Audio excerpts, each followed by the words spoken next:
Hello দর্শক, আসসালামু আলাইকুম। আশা করি সকালে ভালো আছেন। তো দর্শক, দেখতে পাচ্ছেন আমার হাতে যে পেন্সিল বক্সটি। তো দর্শক, এই পেন্সিল বক্সে কিন্তু অনেক ধরনের কিন্তু কালার পেন্সিলগুলো বা পড়াশোনা করার জন্য কিন্তু অনেক ধরনের কিন্তু পেন্সিলগুলো ব্যবহার করতে গেলে দর্শক আমরা কিন্তু এই পেন্সিলগুলো কিন্তু তো দর্শক এই বক্সের ভিতরে কিন্তু আমরা এই পেন্সিলগুলো রেখে দিই। তো দর্শক, আপনারা কিন্তু চাইলে কিন্তু এই কালার পেন্সিলগুলো রাখার জন্য কিন্তু আপনারা কিন্তু চাইলে এরকম কিন্তু এই বক্সগুলো কিন্তু সংগ্রহ করতে পারেন। তো দর্শক, এতে কিন্তু আপনারা প্রচুর পরিমাণে কিন্তু আপনাদের কিন্তু এই পেন্সিলগুলো কিন্তু রাখার মতো কিন্তু এরকম একটি বক্স চাইলে কিন্তু আপনারা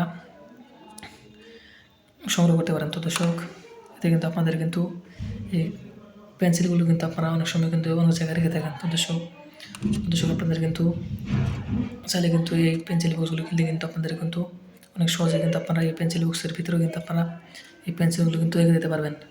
তো দর্শক, আমরা কিন্তু এই পেন্সিল বক্সগুলো কিন্তু ব্যবহার করে থাকি। তো দর্শক, বাজারে কিন্তু এই পেন্সিল বক্সগুলো কিন্তু আপনারা চাইলে কিন্তু খুব সহজে কিনে এনে কিন্তু ওগুলো কিন্তু আপনারা ব্যবহার করতে পারেন। তো দর্শক, আপনারা চাইলে কিন্তু নিজেরাও কিন্তু এই পেন্সিল বক্সগুলো কিন্তু তৈরি করতে পারেন। তো দর্শক, দেখতে পাচ্ছেন আমার হাতে যে পেন্সিল বক্সটি। তো দর্শক, আমাদের ভিডিওটি যদি আপনার একটু ভালোই থাকে তাহলে অবশ্যই চ্যানেলটি সাবস্ক্রাইব করে দেবেন এবং ভিডিওতে একটি লাইক করে দেবেন। ধন্যবাদ, ভালো থাকবেন। আসসালামু আলাইকুম।